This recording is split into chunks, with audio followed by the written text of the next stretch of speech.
Boa noite.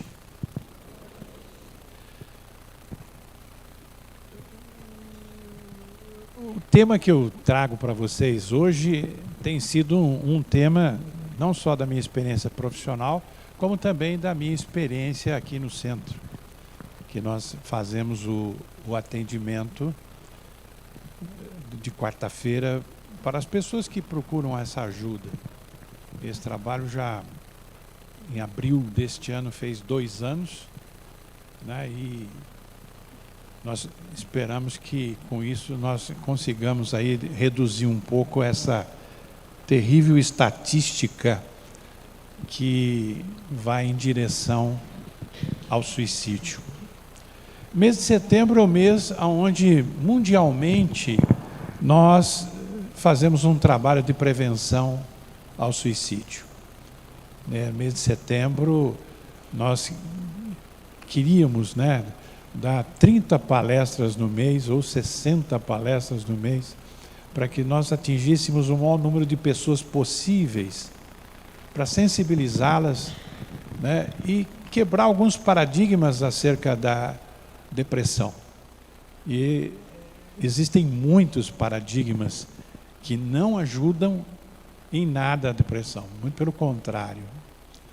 Começa pelos chazinhos, Está em depressão, toma esses chazinhos. Se tardiamente for acolhido por um médico, pode atrasar algumas coisas e levar a pessoa a cometer o suicídio. Então esse mês aqui para nós é muito importante. Nós vamos agora no dia 25 de setembro lançar este livro. Ele fala sobre depressão e suicídio. Eu coloco aqui todas as informações, como esporte, alimentação, tratamento para o depressivo. E nós tivemos aqui a ajuda do Elcio Rosário, que fez toda a ilustração e também fez a capa do livro. Ele ainda não foi lançado, mas nós trouxemos alguns volumes aqui hoje. Existe uma preocupação, A pessoa ali está tentando suicídio, não vamos falar do assunto com ela. Esse é o nosso erro. Nós temos que sensibilizar as pessoas, porque à medida que nós conversamos com elas, elas se sentem acolhidas. Então é o contrário, É um mito, não vamos falar. Não, mas depressão é frescura, Você tem tudo, você tem pernas, você tem saúde, e agora está com depressão? Equívoco nosso. Depressão é uma doença, e das sérias. Então nós precisamos agir dessa maneira com ela. Tudo começa na depressão, na nossa origem, no nosso nascer, na nossa evolução. E, na verdade, tudo que eu vou falar, ele se resume neste segredo, que é a fé em Deus. E eu coloco desta maneira porque nós estamos aqui. E o que nos reúne aqui, com certeza, é esta fé em Deus. Mas a primeira regra da nossa convivência está aqui, que é amar a Deus sobre todas as coisas. Não precisava ter mais nenhuma. Se nós realmente cumpríssemos, esse mandamento, já nos bastaria. Agora, segue. Tem outros mandamentos? Mas o que significa isso para cada um de vocês? Sempre cada um tem o livre-arbítrio de interpretar, de pensar, de agir. Então, portanto, ter a fé em Deus, nós temos aqui inúmeros significados. Qual que é o seu? Tenho certeza que você deve ter pensado nele, porque ele faz parte do seu ser. Mas nós aprendemos desde pequenininhos e nascemos com o dom de amar. Assim como nascemos com o dom de andar e andamos, porque aprendemos. Nascemos com o dom de falar, aprendemos a falar e falamos. Nascemos com o dom de amar, nem sempre amamos. Qual é a diferença, né? Se você tem o dom, o que falta? A gente vai ver que existem muitas restrições ao nosso uso desse dom que é amor. Já que nós estamos falando de amor, vamos incluir aqui as outras pessoas, porque nós devemos amar, né, o próximo como nós mesmos. Mas o problema é que existem pessoas que não amam nem a si mesmo. Como é que ela pode amar o próximo se ela não tem amor por si mesma? E quantos não perdem esse amor próprio? E quando elas adoecem, a primeira coisa que desaparece é o amor próprio. É a primeira coisa. Precisa de tratar? Precisa. Não adianta nada eu também vir aqui com uma receita de amor, né? Vai parecer balela, porque na verdade nós podemos aprender a amar se quisermos. E aprendemos desde pequenininhos. Qual é o papel da nossa mãe na nossa vida se não nos ensinar a amar? Quantas mães não, até na amamentação não sofreram, né? Ah, ele está com dentinho, mas eu não quero parar de amamentar, né? 6 anos de idade, está amamentando ainda. E quantos eu não conheço? Mas a mãe ensina, é a primeira professora nossa sobre o amor. Eu diria a segunda, viu? Porque o primeiro vem de Deus lá, né? Antes de encarnar. A gente tem as aulas, aí encarna. Olha só como é facinho, gente. Vai para casa e começa a amar. Distribui amor para todo mundo. Pensa comigo. Primeira atitude, sendo. 3 pontinhos. Segunda, tendo. Ter. Vem do ter. Terceira, fazendo. Ação. E o quarto, mantendo. Porque às vezes também a gente faz tudo, depois abandona, né? Larga a mão daquilo. Ah, já fiz isso, não deu certo. Em outra época, em outro tempo, com outra, né, com outra maturidade, portanto, pode ser diferente. Mas olha só como é fácil então, essas 3 ações. Sendo humilde, que é ensinamento que veio do mestre, não é mesmo? Nosso mestre Jesus, né, ao lavar o pé dos apóstolos, exatamente ensinou a todos eles, e eles todos depois propagaram essa humildade que é muito importante no amor. Sem humildade não há amor. Tendo, do verbo ter, disciplina. Oh, danadinho, né? A gente persegue a disciplina em todas as áreas da nossa vida. Mas se você tiver uma delas na sua espiritualidade, eu tenho certeza que as outras vão começar a ter alinhamento. É a oração. A maior disciplina espírita vem na oração. Ah, você está fazendo Evangelho do Lar? Eu não achei dia ainda. Tem horário ainda, né? E disciplina. Então, e você reza o Evangelho todos os dias? Que horas? Não tem dia que não dá tempo, sabe? O sono, muito cansado.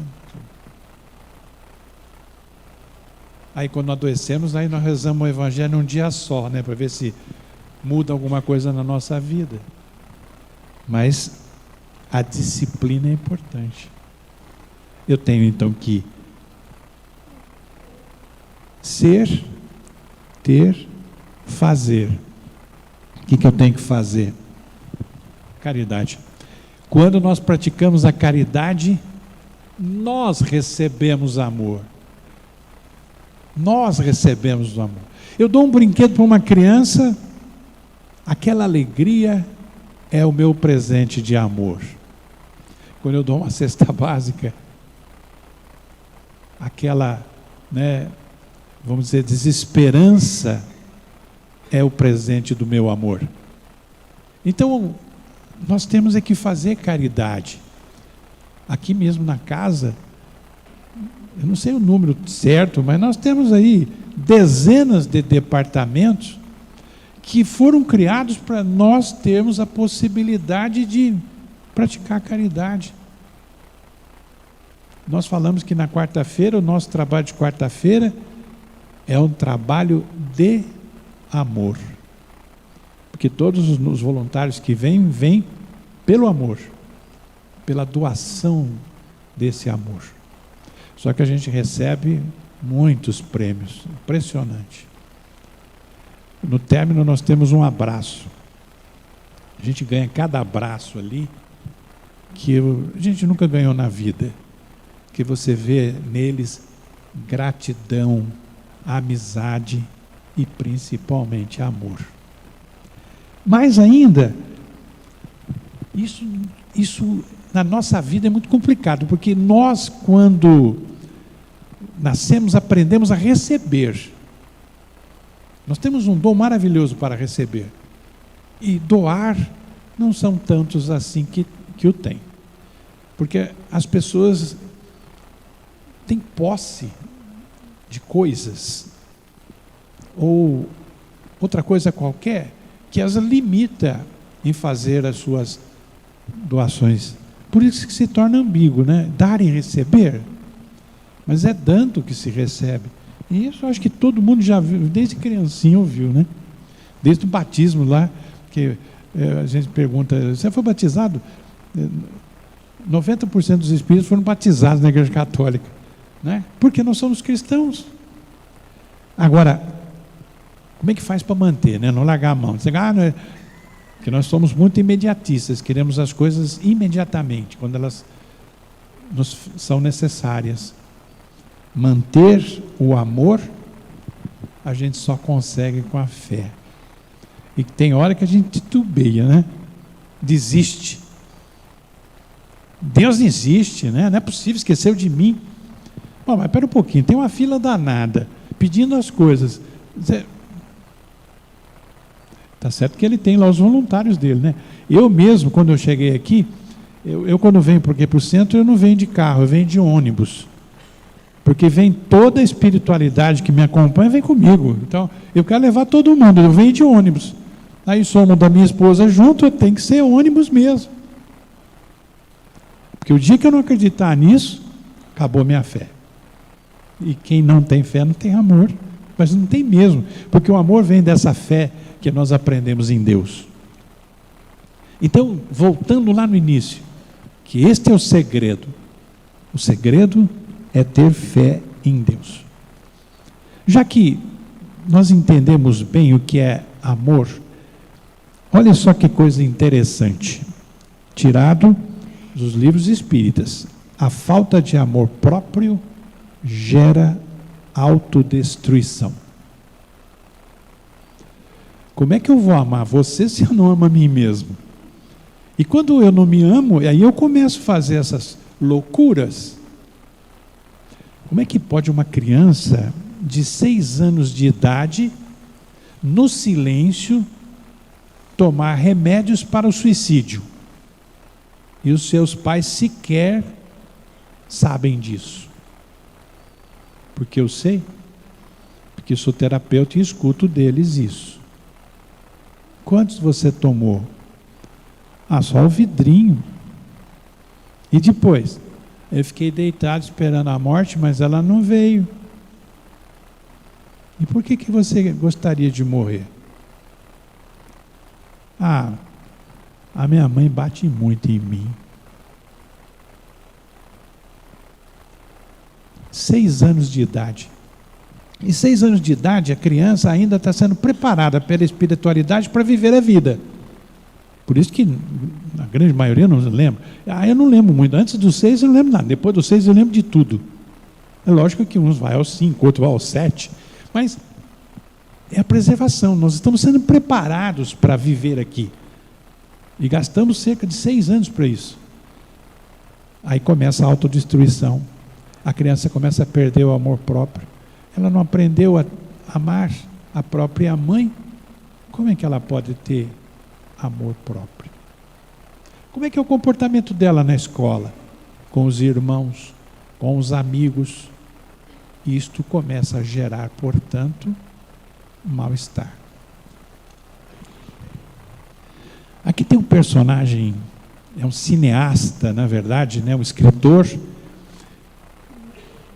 Daqui a pouquinho eu revelo o que ele escreveu, que é fantástico. Uma leitura magnífica, escrita nos anos 30. Na verdade, em 1931 ele escreveu a obra. Mas lá ele diz que todo excesso traz em si o germe da autodestruição. O nosso mundo hoje, contemporâneo, ele traz esse excesso. Não é mesmo? Você sabe que o celular entrou dentro do meu consultório de uma maneira arrasadora. E o celular entrou na nossa vida de uma maneira arrasadora. Né? Vai numa lanchonete, é a coisa mais engraçada do mundo. Aliás, não sei, eles só mudam de lugar, né? Porque eles ficam no celular, sentado 2, 3, tudo no celular. O excesso traz autodestruição. Não tem porquê, né? Não tem nada de negativo em ensinar nossos filhos disciplina, porque é importante para o amor. Filhinho, não, agora você não vai mexer no computador, agora você não vai mexer no celular, você não tem idade ainda para o celular. Quando minha filha falou, não, minha filha não vai ter celular. Ô, filhinha, para com isso. Hoje o mundo é, pai, a minha filha só vai ter celular quando eu achar que ela tem condições. Ela já está com 12 anos. Ganhou o celular essa semana. Por quê? Para conversar com a mãe dela. Pode fazer outras coisas? Não, está tudo bloqueado. Uma maravilha. E o celular é pior, né? Como eu disse, vai para o consultório. Ai, doutor, meu marido me trai. É perseguição sua. Como que pode? Por que você acha isso? Porque eu achei no celular dele. Como assim? Eu tenho aqui eu baixei um sisteminha que eu vejo onde ele vai. E ele vai todo dia às 6 horas da tarde na casa da amante. E eu vejo no celular. Outro caso. Eu sei o que acontece. Eu tenho um sisteminha aqui que quando toco o telefone dele, eu toco o meu também. E quando ele fala lá, eu escuto tudo que ele fala. Isso é a mesma coisa que dizer assim, a partir de hoje, tudo que você pensa, os outros ouvem. Eu acredito muito nisso que eu vou falar para vocês. O nosso pensamento é uma dádiva. Por isso que só os nossos espíritos, amigos, até os inimigos, e Deus nos ouvem.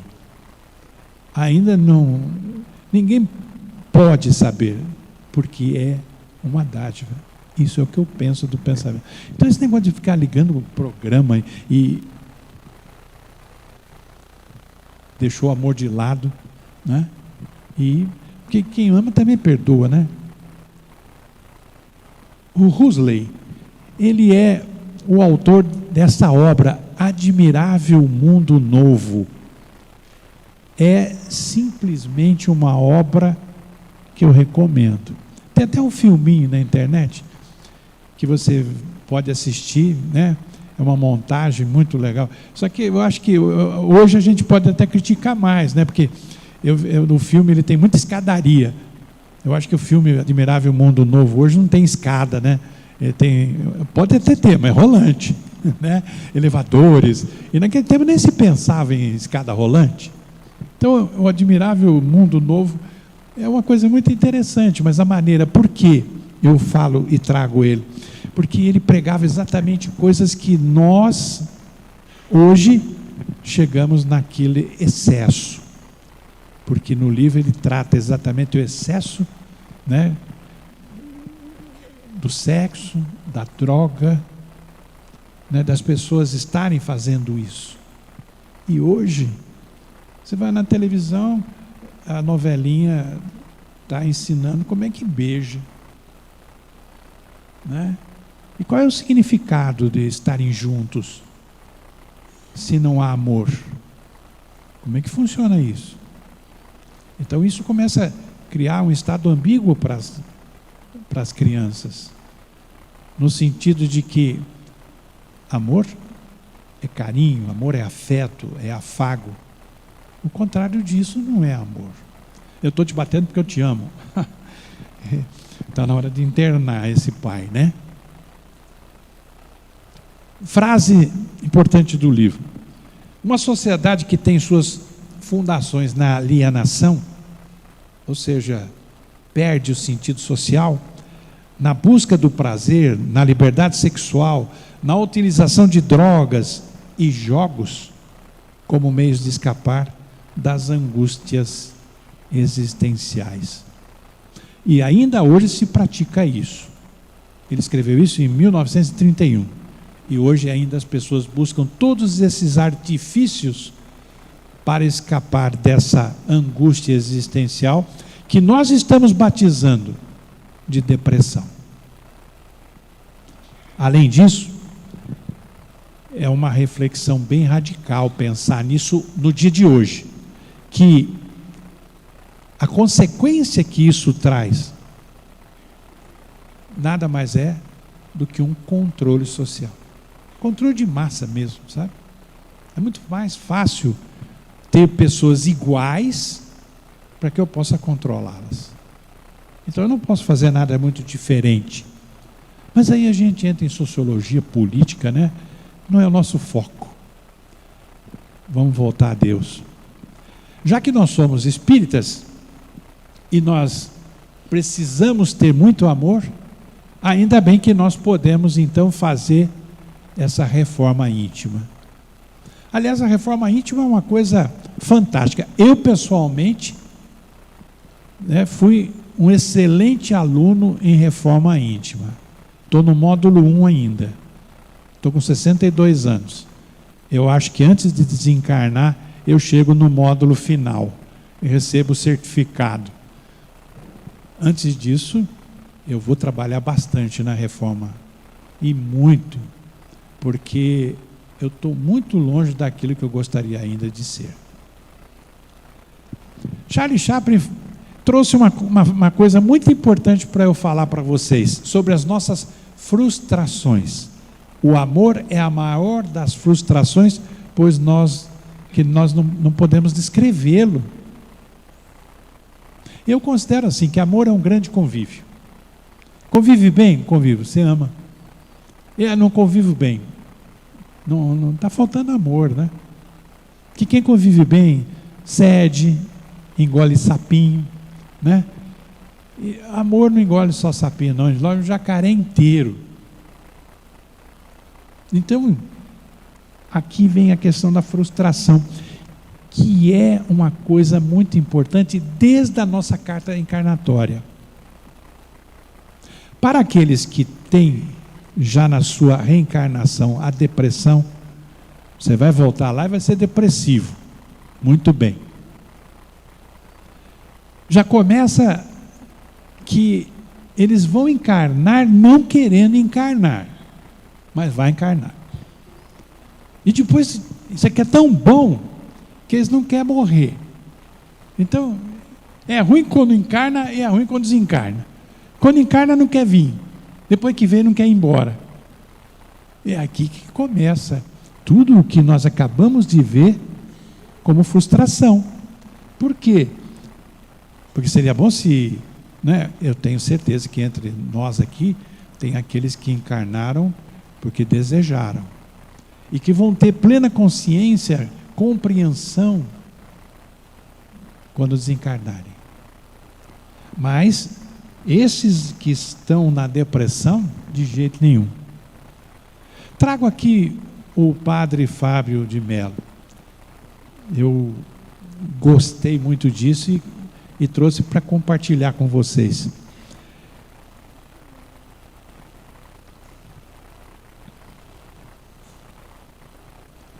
Você já ouviu falar de Maria vai com as outras, né?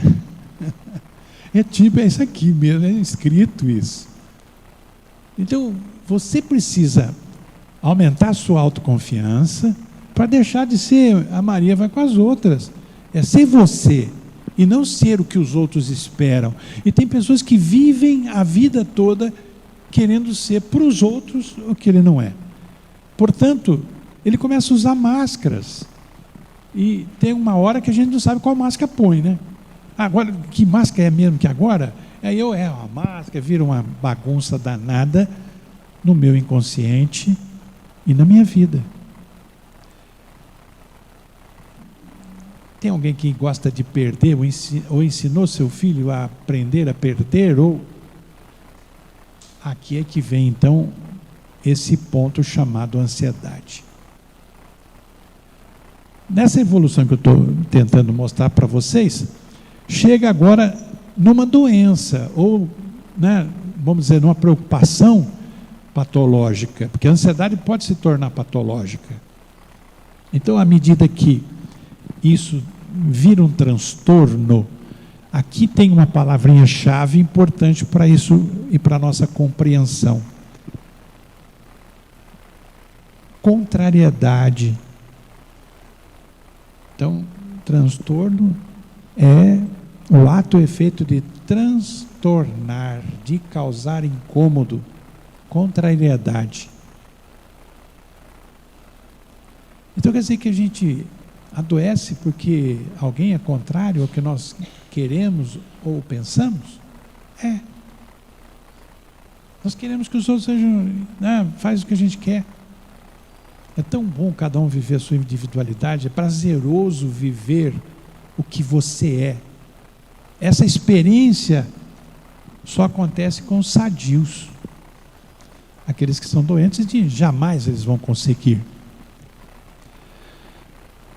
Já que nós chegamos na ansiedade, o primeiro nível aí dessa tormenta, veja que no quadro verde nós temos uma estatística de 33% da população mundial sofre de ansiedade.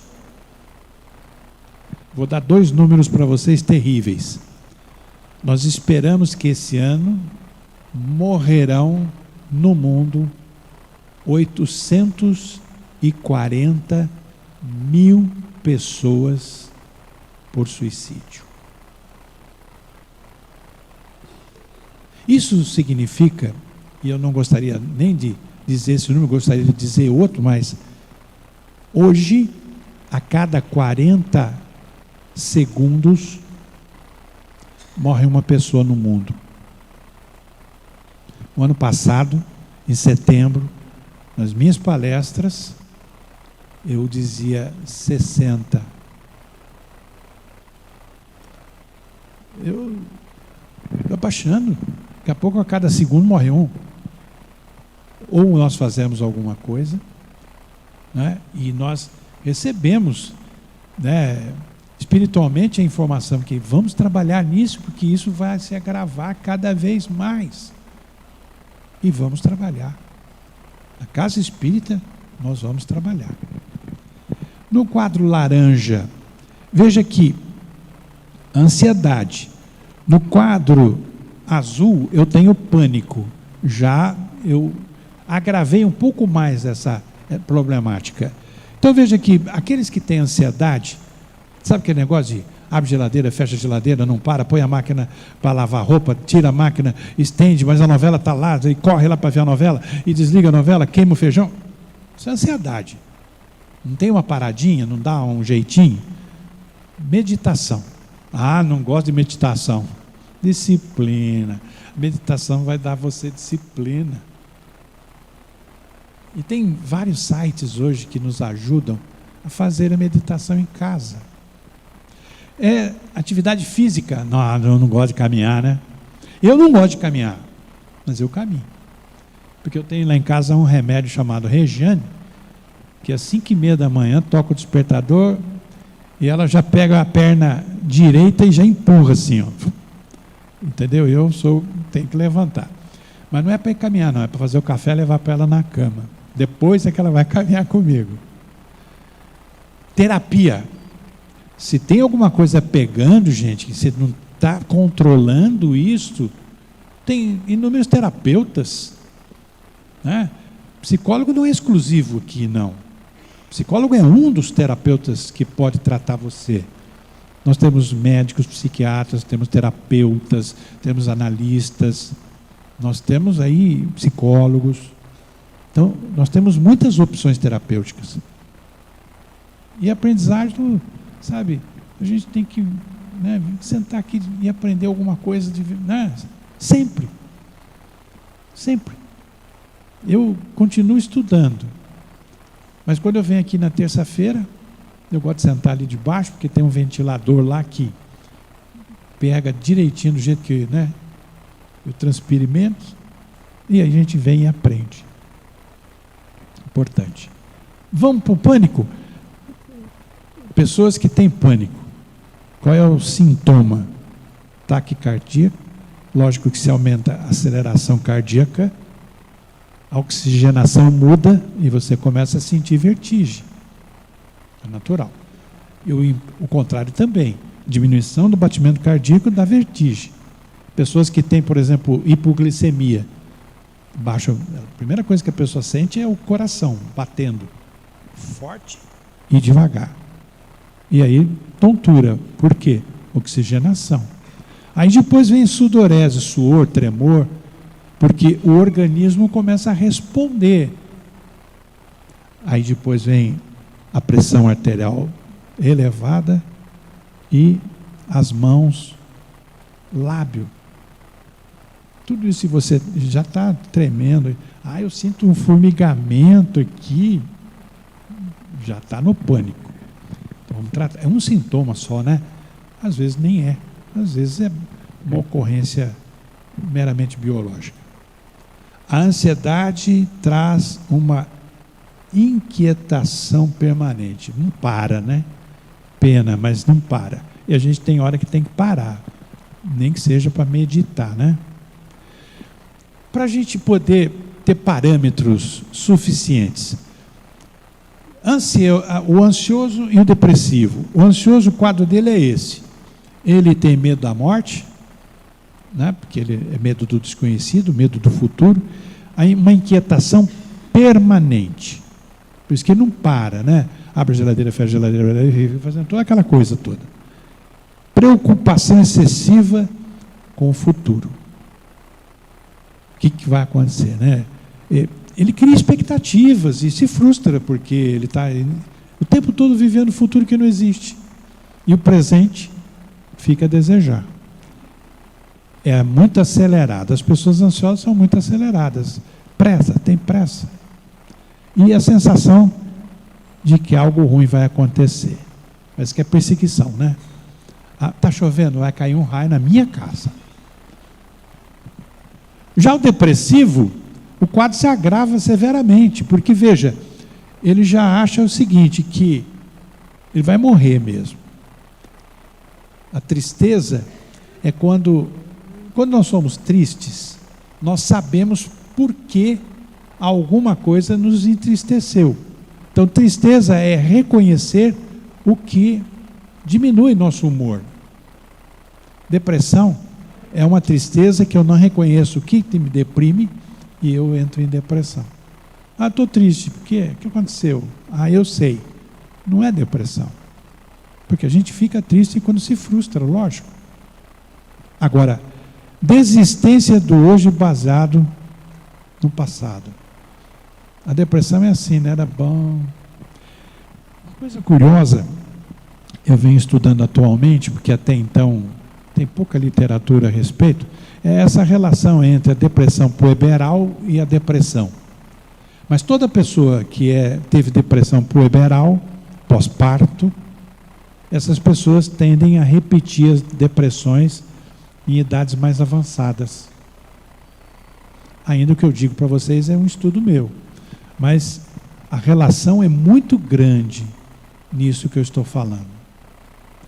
Então ela já indicou um problema depressivo logo no parto.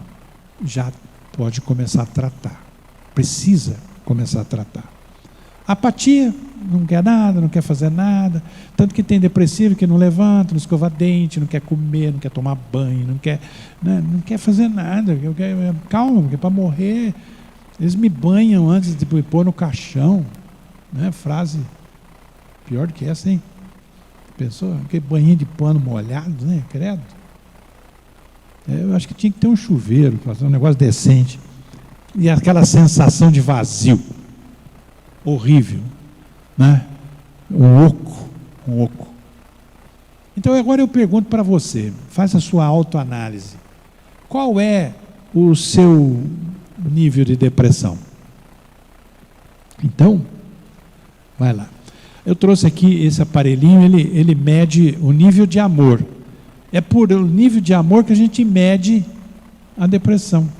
Então vai lá. Sabe aquela historinha da bem me quer, mal me quer. Bem me quer, mal me quer. Só que se você tirar todos os males, vai sobrar os bens. E o maior bem, né, que desfolhando lá, sobra só essa carinha, né? Sobra só o miolinho da margarida. Tem até a musiquinha disso, não é? Como é que chama? Desfolheia margarida, é assim que fala. É antiga, não é do meu tempo isso aí. Mas é o que sobra, né? Esse miolinho aqui. Agora, olha as pétalas que nós temos que sair fora delas. Essas são as causas da depressão. O paciente chega e está lá, senta, né? O pessoal vem aqui para o atendimento. A gente tem que fazer um diagnóstico disso. A gente discute o caso, a gente analisa a pessoa, né? Nossa intenção é espiritual. Mas nós temos que entender o que está levando a pessoa àquilo. Então vejam lá, ó, eu vou só falar brevemente para vocês transtornos mentais, porque existem pessoas que nascem com alguns transtornos que as levam fatalmente para o suicídio. Existem algumas doenças, né, e quase que 80% deles cometem suicídio. Por quê? Os 20 não cometem, porque tem amor. E os 80 não deu tempo.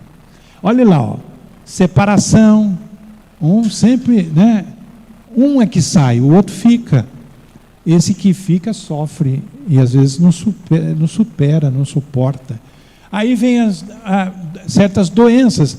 A pessoa de repente aparece com câncer. Ela pega e se mata, né? Porque, imagine, como é que eu vou viver com isso? Ou tem tantas doenças, né? Que a gente sabe que todas elas vêm, a gente vai falar para frente. Trauma na infância. A criança que foi abusada na infância, candidata a depressiva. Aquilo, gente, marca de tal maneira o inconsciente dessa criança que ela, no adulto, não consegue tirar aquilo de lá.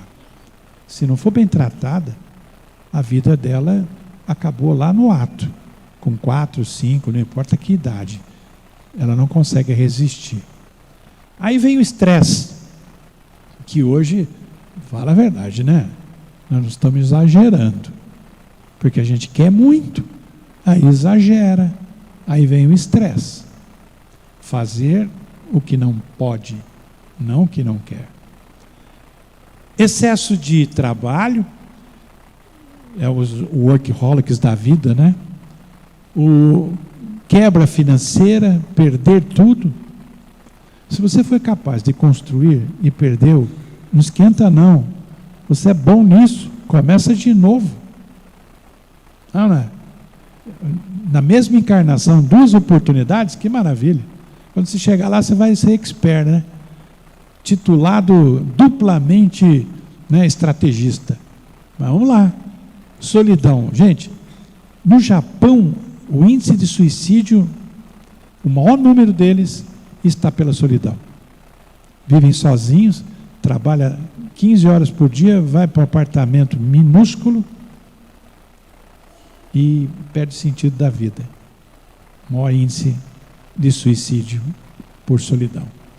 Histórias familiares.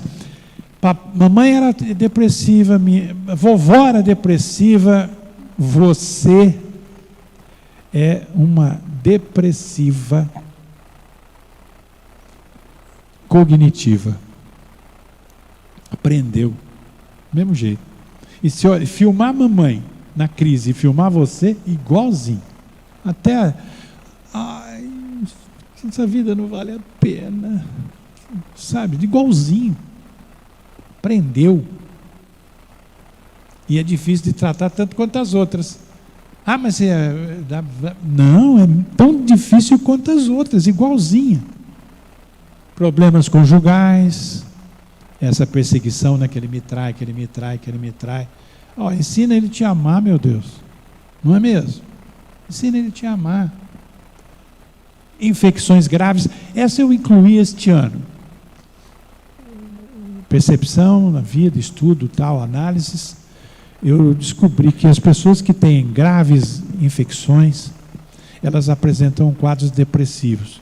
E, meu querido, né, eu sempre afirmei num caso específico, essa pessoa não tem depressão. Essa pessoa não tem depressão. E alguns diziam, ela tem depressão. Não, ela tinha uma infecção que levava a um quadro depressivo. Bem diferente. Então, as infecções graves levam a isso. Não consigo achar a origem. Não. Vamos para o médico fazer uns examinhos, vamos ver o que está acontecendo? Porque você pode estar severamente complicada biologicamente. Aí vem lá, né, hormônios, são 4, 5, 6, porque esses hormônios fazem parte da nossa neurotransmissão. E quando há um bloqueio de neurotransmissor, vem a depressão. O principal deles, serotonina. E como é que eu faço para substituir isso? Come banana, abacate, melancia. Aí você se enche disso. Mas daí não adianta. Se você não caminhar, não metaboliza. Então come tudo isso, depois vai caminhar. Aí metaboliza. Aí você está cheia de serotonina. Tira um remedinho. Não faz exercício? Toma um remedinho. Aí não dá. Vou um pouco mais rápido, que senão não vai dar. Como é que se trata então? Tem 3 atitudes que nós precisamos para depressão. Primeiro, procurar um médico. O diagnóstico tem que ser clínico. E feito o diagnóstico, ele vai te medicar. É importante? É importante. Para haver uma correção biológica e você simplesmente não cometeu suicídio. A psicoterapia não segura a barra. Quem segura a barra é o remédio. Ah, eu estou boa, não vou tomar mais. Não faça isso. Começou a tomar um remédio, só o médico pode dizer para você, diminui, substitui, depois para. Esse negócio de começar e parar vai ser pior, porque quando você voltar, sua crise vai ser pior. Feito o diagnóstico pelo médico, não fique esperando, né? Nós somos muito imediatistas, já disse aqui hoje isso. O remédio leva de 10 a 15 dias para fazer efeito, então tem que ter paciência. Esperar esse remédio reagir no seu organismo. Aí sim, nós vamos começar o tratamento. Psicoterapia, qualquer que seja o tipo, estilo, né, linha psicológica, enfim. Um psicoterapeuta vai ser importante. Mas aqui eu quero fazer uma afirmação minha. Pacientes que vão ao consultório e têm uma crença, em 6 meses eles estão muito melhores. E aqueles que não têm crença, 2 anos, pode ser ainda que eles continuem indo lá ainda mais um pouquinho. Falta fé. Não sara de jeito nenhum. Então, nós temos que trabalhar essa questão. Vamos entrar na nossa perspectiva espírita, então. A depressão, como ela é vista, né, nos estudos, nas revelações, nós temos muitos ensaios e ensinamentos a respeito da depressão. Então, Olha só aqui, Emmanuel. Quantas enfermidades, pomposamente, porque os nomes que se dão às doenças, né? Zikungunya, né? Olha. É o nome, isso não é nem pomposo, mas é extravagante. Quantas enfermidades pomposamente batizadas pela ciência médica não passam de estados vibracionais da mente em desequilíbrio? Está doente, está desequilibrado. Mas não é desequilíbrio emocional, é o nosso, esse que a gente conhece, que a gente conquista quando faz oração no lar, né, o evangelho em casa, é onde a gente vai lá no centro fazer corte e costura, vai fazer pintura, vai fazer separação de legumes, vai, né? A gente consegue um certo equilíbrio, porque a harmonia que existe aqui em torno desta casa só nos traz isso. Aqui é de Joana de Ângeles. Joana de Ângeles, ela, através, né, do Divaldo, ela traz as mensagens sobre suicídio, sobre depressão. E olha aqui, ó, adestra-te, quer dizer, treina mentalmente na resignação diante do que te acontece de desagradável e você não pode mudar. Quando você era criancinha, você podia fazer uma birra, né? Se jogar no chão no supermercado, porque eu quero, né? Tem até capogando que a verdura lá, e na verdade é o contrário. Mas é isso que nós temos que aprender. A criança pode ir no mercado fazer aquilo? Não pode, mas faz. Agora, nós adultos, continuamos a fazer. Então, nós temos que nos adestrar a isso. Pensamento agora, né, daquele que nos revelou mesmo, Allan Kardec, do mesmo modo que as doenças resultam das imperfeições físicas, que tornam o corpo acessível às influências perniciosas exteriores, a obsessão é sempre o resultado de uma imperfeição moral. Você pode, me ofendo, eu sou depressivo e não tenho esse negócio moral, não, nesta encarnação, não, né? E quantas para trás pode ter tido, né? Então, gente, é lógico que na psicologia nós somos treinados a sermos laicos. Cada um tem a sua religião. Mas eu tenho esta fé. E eu acredito muito nisso. Outra, também de Joana de Ângeles. Quem se habilita na ação bem conduzida, vai se preparando e dirige o raciocínio com equilíbrio, não tomba nas redes bem urdidas da depressão. Então só entra na depressão quem não consegue, não tem essa habilidade.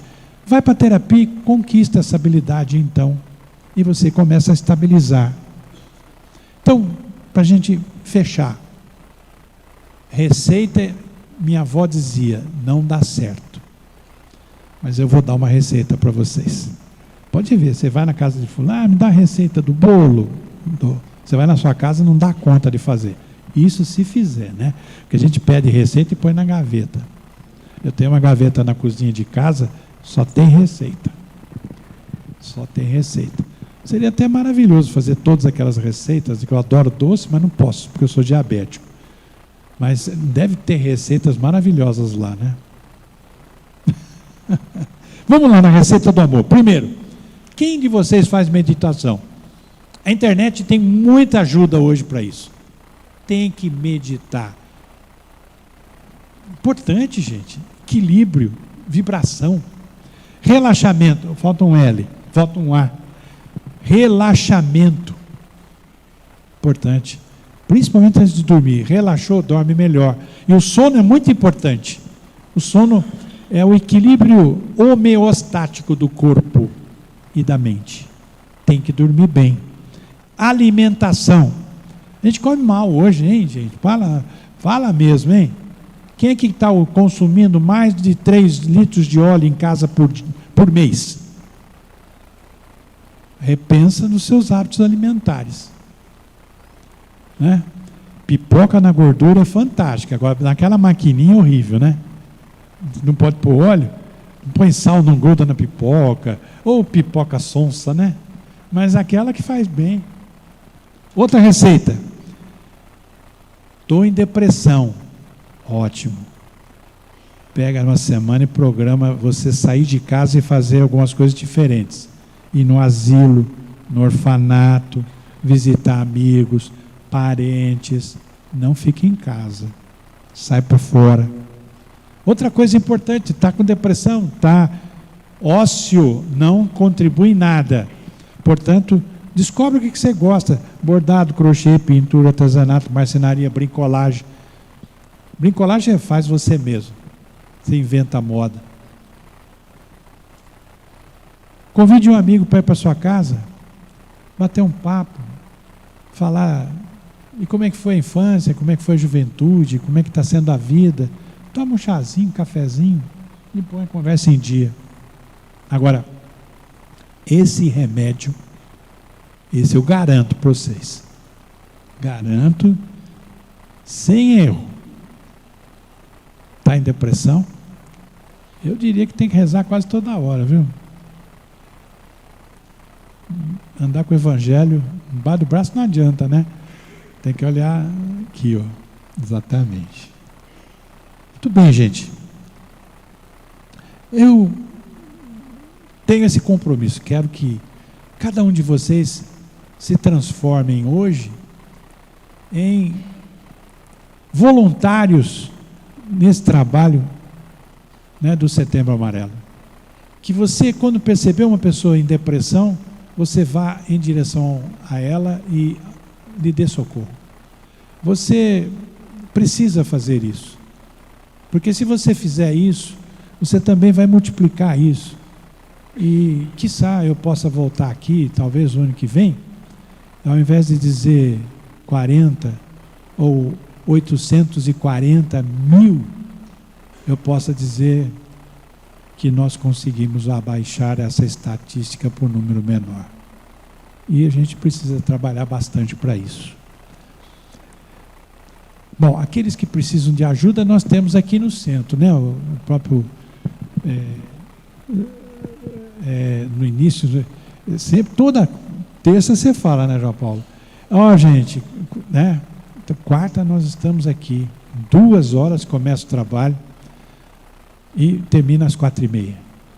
Você vem, tem um estudo de Joana de Anjos, depois tem uma palestra, tem uma dinâmica de grupo de convivência, depois tem passe, depois tem água fluidificada, confraternização, tem um bolo de coco fantástico. Quando eu comi, eu não como, sou diabético, eu não como.